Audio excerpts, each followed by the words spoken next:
Before we begin, I want to share a resource that can make your divorce process far easier and much less stressful. It's Hello Divorce.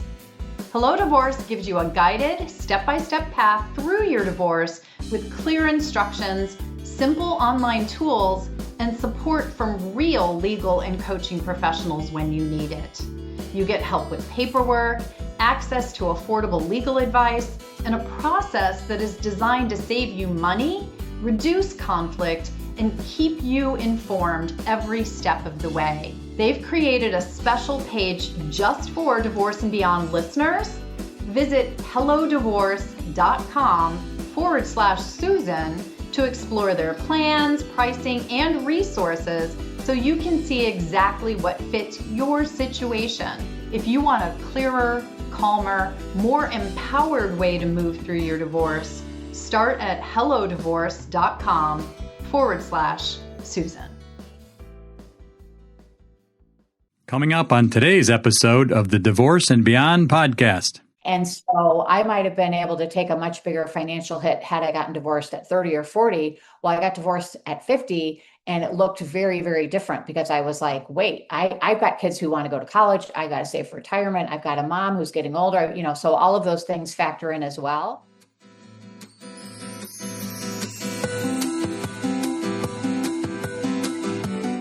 Hello, and welcome to the Divorce and Beyond podcast. I'm Susan Guthrie, your host. As a top divorce attorney and family law mediator for 30 years, I know what you need to know to get through your divorce, and most importantly, how to move beyond it to thrive and transition to your new future. My experts and I are here to give you the insider view into the process, so listen in for the wisdom and expert information you need on your journey through divorce and beyond.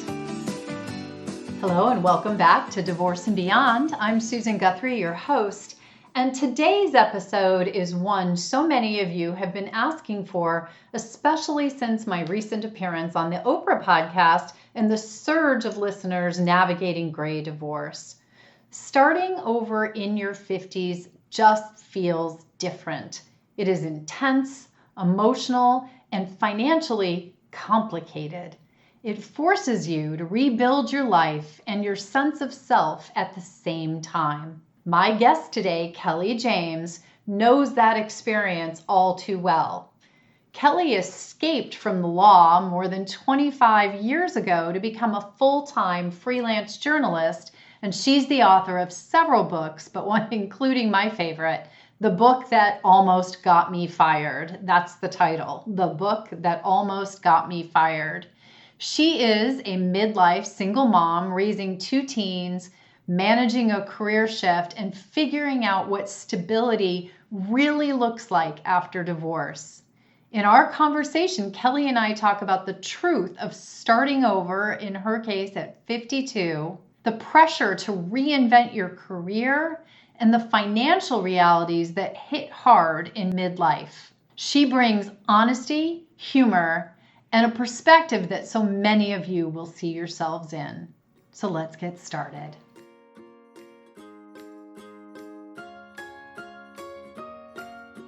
Kelly, I am so happy that you are here. When I met you not that long ago, back in April, I just knew we were going to end up behind a couple of microphones together. So thank you, and thank you so much for coming to share with my listeners. Well, I had that feeling too, Susan. I should say I had that hope. So I'm delighted to be here. Thank you. Well, it's the perfect thing. And the minute you told me about your book, I immediately, of course, went and downloaded it. And once I read it, I absolutely knew I would have to have you on. But I have to say the world collides and the universe provides. And, that Oprah episode that I did recently on gray divorce has led to such a surge in outreach from listeners and the public. We have a whole bunch of new listeners and new people to the family that have found us through that episode. And many, many people have a lot of questions around, all divorce is complicated, but what we know is gray divorce or divorce over 50 can be even more complicated. And your book, the book that almost got me fired is about your journey through getting divorced at 52 and moving on. So today we're going to focus in on some of the financial aspects of it and the career reinvention of that. But one thing I want my listeners to know, that's not just all the book's about. So let me just say that from the beginning. I'll have a link in the show notes. You go buy the book. There's a lot of fun stuff, a lot of interesting stuff. I'm just going to say it now. The sexy plumber's in the book. I mean, there's stuff. You got to go get the book. It's R-rated, I'll say that. I feel I know you better. Fair I point. feel like we're going to have to go out and, sit in a bar somewhere. I know, we're going to do that too. A few things. Thank God we live near each other. We'll be able to do that. So, but let's dive in, because I mentioned already, you were 52, newly divorced, single mom to a teen and a tween, and you were in a whole new world, right? This was, long-term marriage. Suddenly everything is different. Your career had been the same for a long time. What was it in that moment in time, financially, that was keeping you up at night? Well, when I had been freelance for 20 years, 22 years by that point. But when I was married, first of all, I did not have to worry about health insurance, which, I think is on a lot of people's radar, especially right this minute.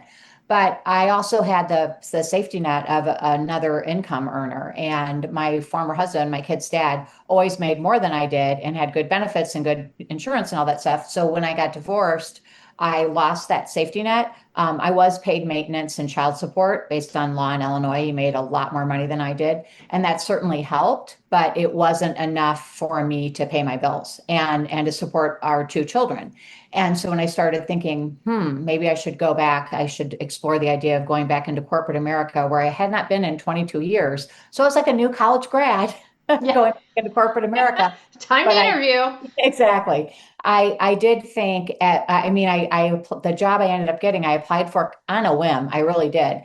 And then when I got in and interviewed for it, the salary, and I'm always good talking about money, but I was offered, the salary was $35,000 a year. This was like 7 years ago. Starting level salary, right? Yeah, exactly. Introductory. It's bad, right? Yeah. And I was like, I cannot do that. And then they eventually upped the offer to 45,000, and I still couldn't do that, but I could do that if I also freelanced. And I thought, I'm going to give this a chance, because when you go in house and you are an employee, corporate drone, as opposed to a freelancer, you get paid to breathe. When I'm freelancing, and when a lot of people listen to this are self-employed, it. You're hustling, and you have to hunt, and you eat what you kill. And if you're making money, you're making money. And if you're not making money. And so, yes, I have total freedom and flexibility, and I'm the captain of my own ship, and I love that. And the idea of a paycheck was very appealing. So even if it was a small paycheck, between that paycheck, my maintenance and child support, and then freelancing, I cobbled all those things together and could support myself and two kids. So right. Well, and that's a significant factor, because here suddenly you found yourself sort of the buck stops here when it Correct. came to, as you said, paying your bills. Right. And that is something I think a lot of listeners are resonating with in this moment. It's certainly what I'm hearing in a lot of the outreach, is that it's not just those who have been stay-at-home parents during the marriage. You were working the whole time. You were a freelancer. You were a successful freelancer, but there was a safety net, as I think you just called it, right, underneath you. And suddenly, financially, that safety net was gone. And to be fair, I'm the one who initiated the divorce, and I'm the one who wanted the divorce. So I took away that safety net. It wasn't like it just disappeared on its own. And I had been successful as a freelancer, making, high five figures. I cracked the six-figure number. I was confident in my ability to do that. And I think also what makes it more complicated with gray divorce is you're not getting, I had I called it a starter marriage in my 20s. Well, a lot of them, we had starter marriages, as a thing. I had one. Yeah. So I had this starter marriage, but when you're 50, you have a lot more on you. First of all, you likely have kids. Second of all, you have more assets to divide. And third, there's a specter looming of retirement. Yes. And so I might have been able to take a much bigger financial hit had I gotten divorced at 30 or 40. Well, I got divorced at 50, And it looked very, very different because I was like, wait, I've got kids who want to go to college. I got to save for retirement. I've got a mom who's getting older, so all of those things factor in as well. And again, when you start out at a position, an entry level position in corporate America, I was not making anywhere near what I could make as a freelancer, but I was getting a regular paycheck. And my health insurance was $130 every other paycheck out of my paycheck. And I remember that number. Of course you remember it, right? Yeah. Because that is, and you're right, that is a huge issue right now in the world that we're living in. I've done episodes recently on the financial realities of getting divorced in 2025, 2026 under the new tax code, under, all of the issues we have around the ACA subsidies and Medicare going away and all of these things. But you're absolutely right. There had to be some thought process for you that health insurance was a key factor to going back to corporate, having a 9 to 5 again, which is not easy after being out of the workplace for 20 years. Yes. So it was definitely a driver. And I will say, I actually had interviewed about 6 months before this, I had interviewed at Home Depot in their paint department. And my sister and mother will tell you I'm a horrible painter. Like you don't paint, you dab. But I was there because I had heard that if you work 20 hours a week at Home Depot, you got health insurance. That's not true. It's 40 hours a week. But I was starting to look at positions where, well, maybe I could sell my soul, for a certain amount of money in this health insurance. And I'll be completely honest, if people who have been self-employed for a long time, and I had more than 2 decades of it, you get a little tired. I mean, I'm a type A, I'm a driven person. I love being in charge of my own success. And I was getting a little tired of it and just the, constant marketing and constant demands on me. And I think I can work faster and smarter than I did in my 30s or 40s. And sometimes I don't want to. That's the secret of being in your 50s. Like I'm very, very good at I have a day job and I freelance. I'm very good at my day job, but part of the reason I'm good at it is because I've learned I know my body's rhythms. I work very efficiently and I'm very strategic about how I spend not just my time, but my energy. One of the challenges, and this is I'm straying a little bit off the subject, was I don't always work when I'm freelancing. I don't work 40 hours a week, and I'm betting you don't either. But when I'm working, get out of the way because shit gets done. Now, if you ask me to sit at a desk for 40 hours and I'm not allowed to get up and walk around every hour or take my dog around the block or run to the grocery store or throw in a load of laundry, that was one of the biggest challenges. Just being so motionless all day. Well, but let's talk about the challenges because there were a lot in that re-entry to the corporate world. I mentioned in the intro that you had been an attorney, you had worked in that, so you had worked in the institutionalized world of corporate, I'll call it America, but you'd been out for a while. Now you go back, you're entry level, you're 52-ish, and I don't know, the people you're working with, how old were they? The average age at the company was probably high 20s. So there were a lot of recent college grads like myself, because this was definitely a company where you had a lot of people with their first job or their second job out of school. And then there were some people in their 30s and 40s and maybe a couple in their 50s, actually, ironically, in my department. But one of the biggest challenges, and I say this especially to moms who have been out of the workforce for a while, or they're deciding to come back, or they've been self-employed. When you have run your own business, you have gleaned a lot of valuable information and you know a lot. And I had to constantly remind myself to not go to work and explain to them that how many things they were doing wrong. So, but one of the biggest challenges was I would see something that looked incredibly inefficient and dumb to me. And I very quickly learned that I needed to just shut my mouth and listen and absorb and also kind of figure out who the players were. I'm working with adults who could be my children. And I know they're thinking she could be my mom. And when I interviewed for the job, I don't know if you remember this, but when I walked through the office on my interview, some people smiled at me and I came home and I told my neighbor that. And he said they thought it was bring your grandma to work day. I don't think grandma, come on. I know, but he was just being shitty. I was like, yeah, very. But there are generational divides. And I was conscious of the fact that they are going to assume things about me, just as I'm assuming things about them. How do I create relationships with these people who I'm going to work with? And a mutually beneficial relationship that's based on, hey, you know a lot about SEO and I don't know what a stop word is. Can you explain this to me? Do you have a minute? Could I ask for your help for something? And I think that men and women too, but I think especially if you're a mom, you're so used to just figuring things out on the fly if you have to, and maybe not asking for help, which I have a very hard time asking for help because I'm always like, I'll figure it out. Well, I learned that if I could go up to somebody who's, say, 25 years old and say, I have a question about how this website works, or can you help me with this? Or here's what I've tried to figure this out.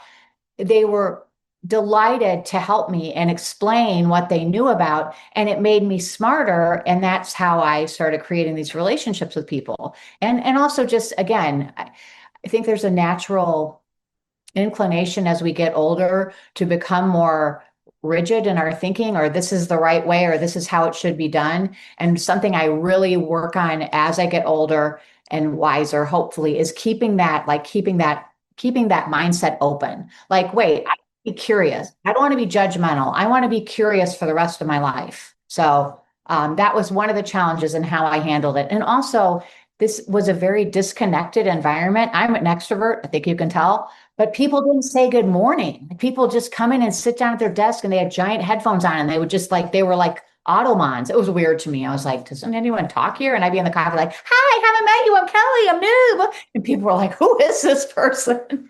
Anyway. So you had a little bit of like navigating other generations. You walk into something, it's an entirely new world. Although what I do hear in what you're saying is that it also had its upsides. There were downsides, definitely navigating. I personally resonate with when you're an entrepreneur, lots of downsides to it, as you mentioned, lots of upsides. But one of the upsides is you're the boss. You make the decision. So any idea that pops into your head that you think is a good one, you just implement it, right? But here you are suddenly in a world where nobody wants your opinion and you're not necessarily rewarded. But flip of that, I love that idea of, as a mediator, one of the things that you work with a lot of mediators, one of the essential skills for that group is that eternal curiosity. That eternal, wanting to know, wanting to understand, just being open to new ideas. And it sounds like that was maybe a upside of this process. Yeah, it's funny. I was talking to a friend of mine a couple of days ago who no longer works at the company I'm at, but used to. And she said, something I didn't notice about you before is how many you ask questions all the time. And one of the three of us, a girlfriend I've been friends with for 20 years, and then this other friend, the three of us were out. And my girlfriend who's known me for 20 years was like, shut up, stop asking so many questions. And I was like, that's what I do. I'm a reporter. I ask questions. But it does come from a genuinely curious mind. I really like to know why people do things, or, why are we charging this much for a piece of content? Who came up with this number? Why do we charge this for it? And then I would get these blank stares from people like, why do you want to know? I'm like, I want to know everything. I want to know everything. It just is what it is. It is, exactly. So, so taking this back to the broader picture for people coming into this, one of the big pieces of advice I give is really go in with the intention of talking a lot less than you listen, which is a challenge if you're an extrovert. So. Yeah, well, it can be a challenge for anyone, but especially someone, you weren't out of the workplace, but you were out of that environment of a workplace. And I think a lot of people who are listening are in one of those two boats. They're either, being forced back out or feeling forced back out into the workforce after maybe years of not being in it, or being underemployed because of their family situation. So many people find themselves, especially with a gray divorce, put back into, or finding themselves needing to get back into the workforce at a time when they thought they'd be sailing off into drinking the pina coladas on the beach down in Florida in the villages. And now suddenly, you certainly weren't at that age, but those days weren't as far away as they might be for someone who's getting divorced at a younger age. That is true. And you touched on a couple of things there. One is that getting divorced definitely pushed back my retirement date. I mean, there's just no question. And I'm okay with that. I'm okay with that trade-off. But the other part of it that was always there was I had my kids relatively late. So, I was 38 when Ryan was born and 43 when Haley was born. So, friends of mine from high school are grandparents and are retired. I'd say about half of my friends right now are retired, and I own it. I'm 59, so still in my 50s, but there, the expectation that this was going to be, one of my besties just got back for 2.5 weeks in Spain. She just went there with a girlfriend to hang out, and she golfs 6 or 7 days a week. And so there is sometimes this thought of like, did I really think this through? But this is the situation I find myself in. I focus more on what my financial advisor actually said something to me years ago, which has been tremendously helpful because I was worried about the stock market, which we all worry about all the time. And he said, it doesn't matter. The value of your investments doesn't matter until you need to sell them. That helped me tremendously because otherwise I would be, and I went through phases where I would look at this all the time. I'm like, oh no, I'm up, I'm down, I'm up. I don't pay attention to it anymore. I am not ready to retire yet. I'm not, so I'm not, I have an eye on it, but there's some things within my control, very few things actually, Susan. Yeah, decided to wear this shirt today. This was in my control. I decided to wear the shirt, and I got a blowout, and everything else is kind of out of my control. So, but those are good things to have in your control. They are good. Fabulous. Thank you. They are good things.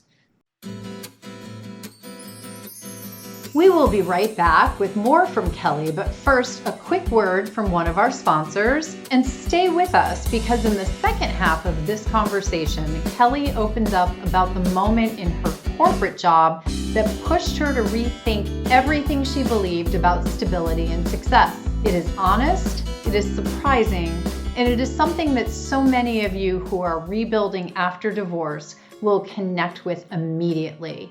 So more with Kelly in just a moment. Listeners, as a bit of a product junkie myself, I am so excited to announce that we have partnered with Bluemercury, which is your one-stop destination for luxury skincare, makeup, hair care, fragrance, and more, all thoughtfully curated and backed by their expert service. And because you are listening today, Bluemercury is offering 15% off your first order when you use the special link in our show notes. It's their way of saying thanks for being a part of the Divorce and Beyond family. So just click the link in the show notes, shop your favorites, and enjoy the 15% discount that will be automatically applied to that first purchase. That's 15% off your first order at bluemercury.com. Check your show notes to claim it now. Let me ask, because you just used this phrase, and I think it's a very interesting phrase to use, and I want people to hear this. So you acknowledge that your retirement date from when you were married to now has been pushed off, and you said that trade-off was worth it to you. What's the trade-off? Well, I think the trade-off was, let's assume we had stayed married, we would have sold our house, probably had a little retirement home, maybe had a cabin in Wisconsin or whatever. It's much, much easier to have a secure, financially happy retirement. I'm not going to say happy retirement, financially secure retirement when you have two income earners in the same household. It's expensive. I mean, it is expensive to live. So I am inflation, all these other things. It's like, God, has it always been this expensive? Pretty much. But when you're not sharing bills with somebody, and then there's also, I think I guess I'd call it the psychic cost. One of the challenges of getting divorced is you go from having a partner and having someone who is hopefully invested in you almost as much as you are, or maybe even more than you are, but you have a sounding board and, hey, I'm thinking about taking this book project. Here's the pros and cons. What do you think? That partner who will say, well, I think it's a great idea because of this, or I think you're already stretched too thin, or, that. And many of us, myself included, I have friendships like that too, but it's not the same as having a partner. It's just not. So if something's coming up, I have a son who's a junior in college, and he's taking this vacation, which is part of their college program. You have to go to another country for a couple of weeks for like cultural immersion, which I think is great. Now I have to pay for it. I think it's I was wonderful. just going to say, it sounds great, except. Exactly. I didn't do any of this when I was in college. It's fine. So the question is, in this case, it's required, but let's say it was a question of, $4,000 versus $8,000. Well, I'm the one who has to make that decision. I don't have somebody to say, hey, do you think this is too much? Should we push for something else? So that psychic cost of making all of the decisions, and it's only heightened by the fact if you're a parent, and this is, my kid's dad died unexpectedly 5 years ago. So even when we were divorced, he was still a good sounding board for me. I could say, well, we co-parented very well and we were very invested, if not so much in each other, we were very invested in our children together. And that's my hope for people who get divorced, because you can get divorced, but you are, I'll say stuck with your children's parent forever, for as long as you have these children. And that's something I feel very strongly about, because you don't have to necessarily love someone to be cordial and get along. It's really good for your kids. And that's a very powerful message for people. I'm sorry your children's father passed away. That makes a difficult situation, because if you did have a good co-parenting relationship, it's one of the things, in some ways, it makes you a co-parenting widow. Sort of, right? It puts you into that same position. I remember when my dad died, and my mom, who for 45 years had either not made a lot of decisions, because my dad made most of them. He was that kind of personality. Or if she had input, but still she had a partner, as you were just talking about. And now suddenly, I think it's really a valuable thing for people to be aware of, is that psychic cost, as you're calling it, because it's exhausting to have to make all of the decisions on your own all of the time. And that's where you find yourself. And these are big decisions, right? These are major decisions. It can feel like a lot of weight on your shoulders. And that is exactly what it felt like. And it does feel like that sometimes even now. I mean, I've been divorced 9.5 years. I'm much more used to it now. And my kids are older too. They're almost 16 and 20. But I think that when it comes down to major, like when am I going to retire? Do I sell this house? Do I downsize? Or again, I have some really wonderful female friends, and I'm a huge believer in the strength of female friendship. And I'm close to my siblings, and we can talk it through. It isn't the same as having a partner. I would eventually like to have a real partner again. But in the meantime, I think one of the opportunities when you do get divorced is, okay, do you want to put your head in the sand and pretend like this, somebody else is going to figure it out for me? Or do you want to actually take action? So one of the things I did was I pulled my money from where I had it before with a different financial institution, and I put it into Vanguard, and I put it in a bunch of exchange trade ETFs. And my friends, who was pretty knowledgeable about trading, helped me kind of set up, how I set it up.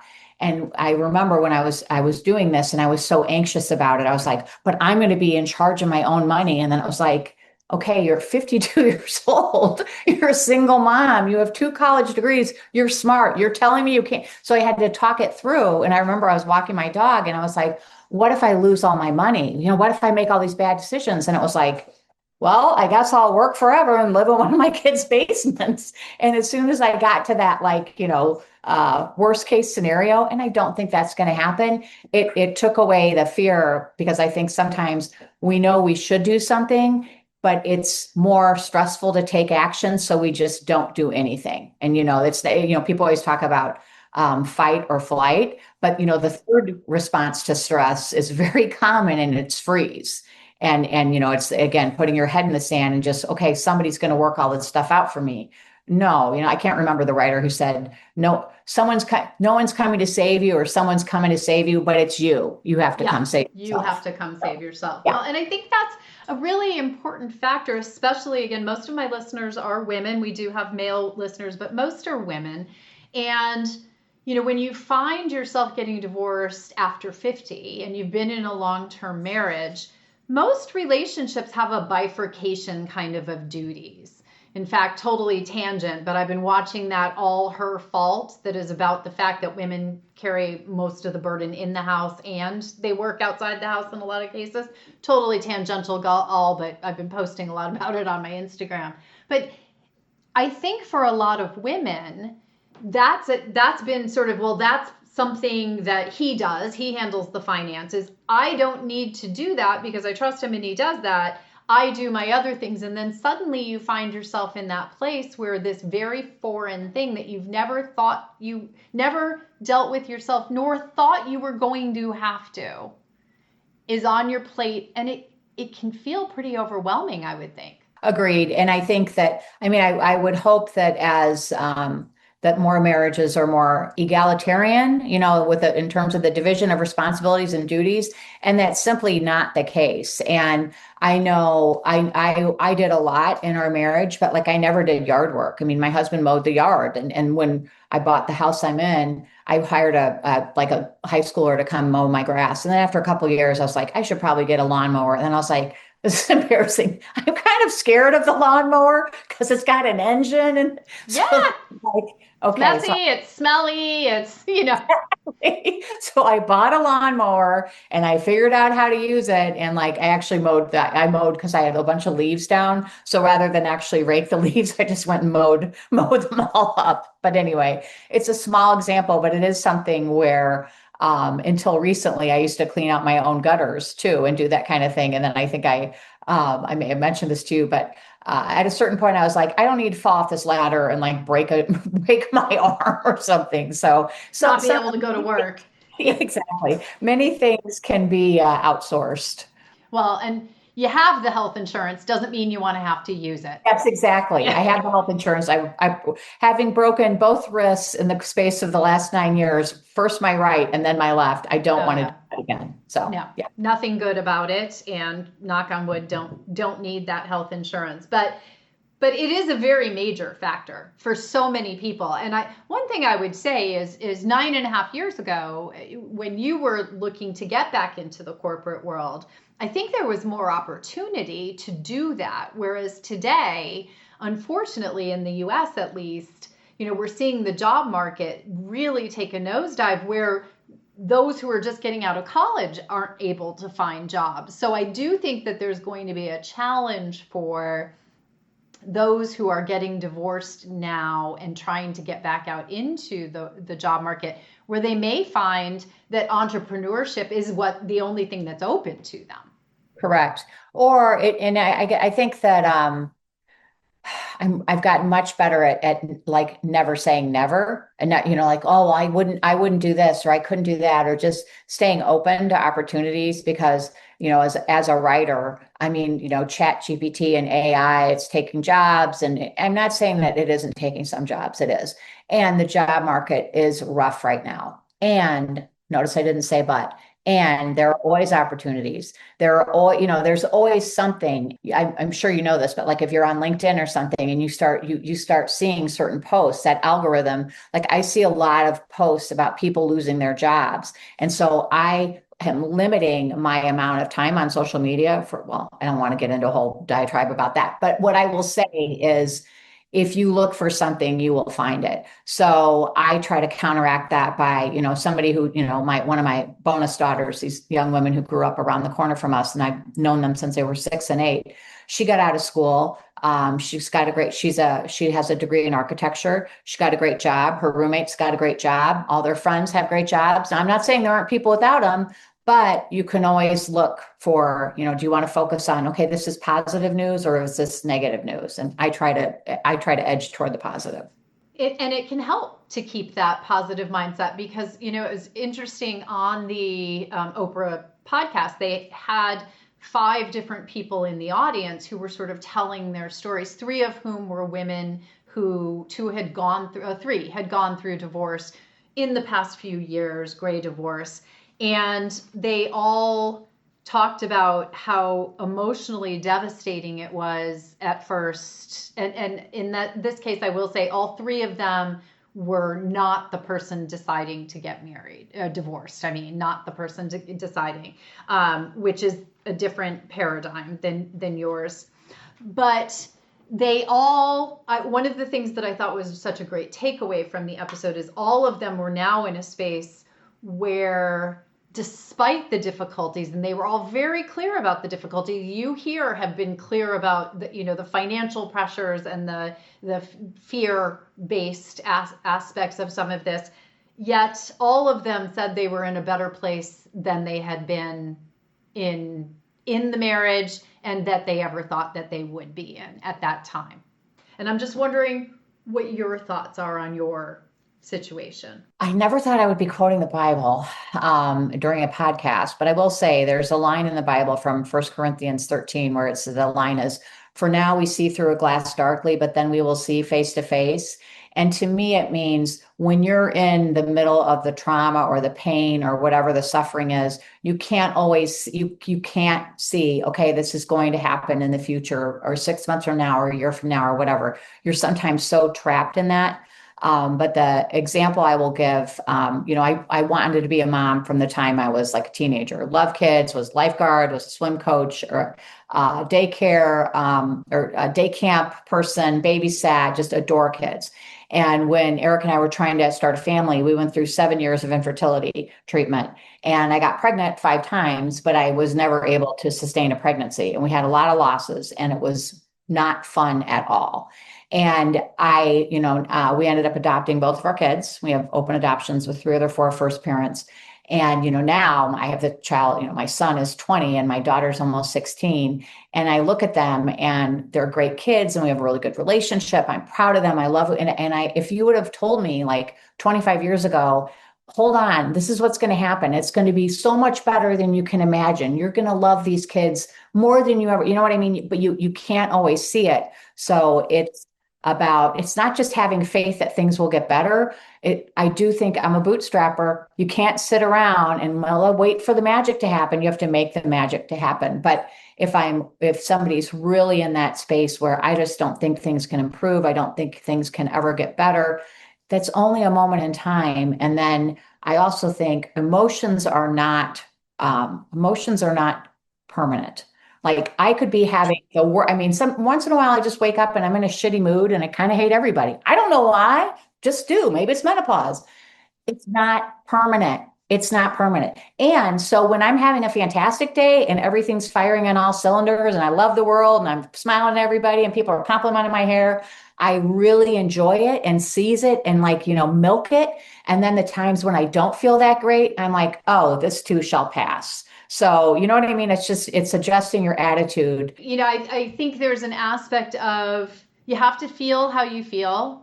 And I do think that, we were just talking about the emotional load of having to take over the finances. That's not the only thing. Being a single parent to a tween and a teen, there's an emotional load to that, right? Suddenly you're the only one in your household who's making every single decision, who's having to make it work in that moment. And, so that's another aspect. There's one thing when it comes to your kids, there's the emotional toll of worrying about them, right? You worry about your kids we know the number one most Googled phrase-ish during divorce or when people are looking for divorce information, or at least parents, is how do I not mess up my kids with the divorce? Oh yeah. I definitely, I believe that. And to come back to something we were just talking about, that emotional response when you're having this fear about your kids, that fear, that emotion has been triggered by the thought. What was the thought? Okay. The thought is, maybe we'll just say, this is going to screw my kids up. And this is going to, my kids will never recover from this. Okay. Now that's what caused the fear. So is this thought even true? Where did this thought come from? Maybe it's true, maybe it's not. But what is within my control? What can I do to help? What can I do to, change this or impact this?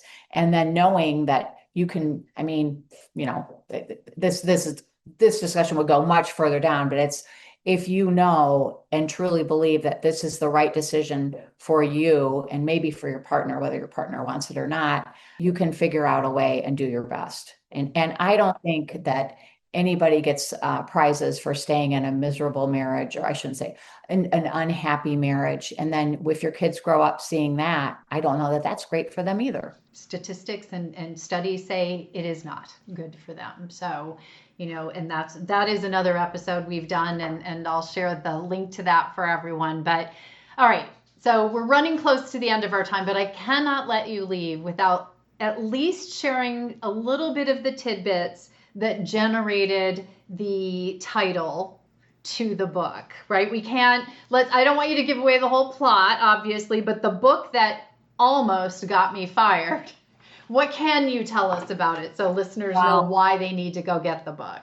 Sure thing. Well, first of all, if you're a woman, I would say over 40, you're going to relate to my story hard. And I think that if you're going through a transition, whether it's a divorce or recareering, or your kids are leaving the nest and you're like, what's next? I really enjoy reading about people's stories of transformation. And when I took this job, I took it with the idea in the back of my mind that I was going to write about it, and I kept a year's worth of notes so that I could write about it. There's actually a lot of good advice in there about going back into the workforce. And then I think I'm hilarious. But you are. You are. But all kidding aside, it is. I think women especially will relate to it, and it will resonate with them. But there's also a lot of practical advice about making this kind of transition, and that was important to me. Like, I wanted to be like, friends of mine have gotten divorced. Also, friends of mine have adopted babies. I'm a good person to come, and I will say, here's what we did. Here's what worked for us. Here's what didn't work. If I were you, I would consider this. I like giving advice. I love it even more when people take it, but I'm always willing to offer it. Such a good point with that. Yeah. I give great advice and then just want to say, what do you mean you didn't do what I told you to do? Exactly. I already told you how to fix this problem. So, yeah. Well, so tell us a little bit about the book that almost got you fired. Oh, it is. It's a year in working as a creaky corporate cog in a small company in the suburbs of Chicago. How to make that work. How I balanced being a single mom with dating and midlife woes and perimenopause and yeah, some financial stuff, and also figuring out how to make your voice heard at work when you're not used to being not the boss, when you're one of the junior underlings. I think that's really important. And also, just if you're going to go back in corporate America, just accept that you will cry at work. I tried so hard not to. I tried so hard, and I cried at work more than once. So isn't that the worst? We always say we're not going to cry at work, and then you know what? Try to stop it. You can feel the tears coming. Yeah, different episode, everyone. But perimenopause, menopause, you're going to cry anyway, so might as well do it at work. Exactly. Why not? You're going to cry all the time. Yeah, why not? If you're already crying at this the Sarah McLachlan dog and animal video, then face it, yes. you're primed and ready. Well.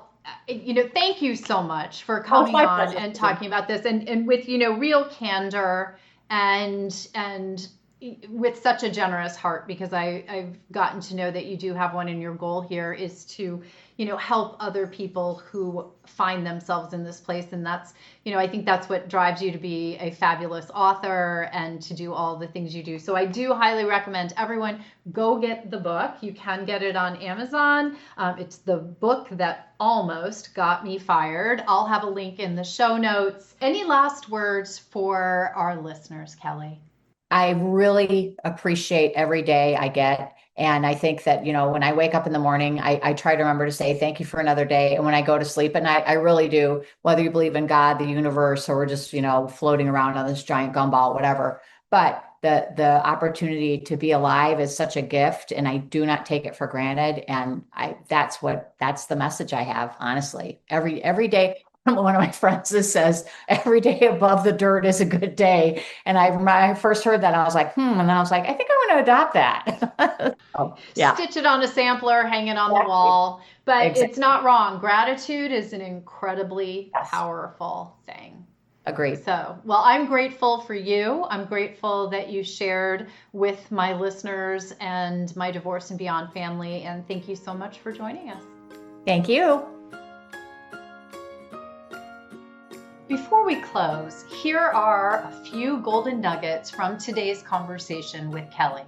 First, the financial reality of starting over at midlife is real and it is heavy, but it is not impossible.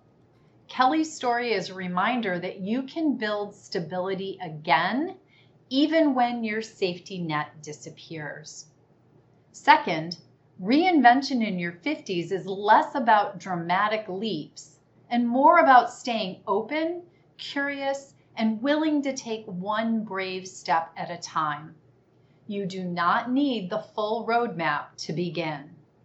And third, the emotional and mental load of doing this on your own is significant, but there is real strength in recognizing that you are capable of steering your own life.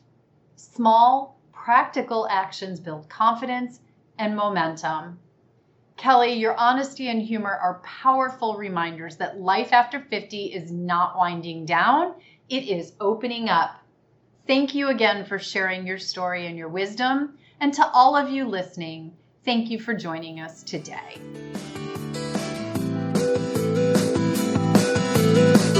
Thank you for joining me today on the Divorce and Beyond podcast.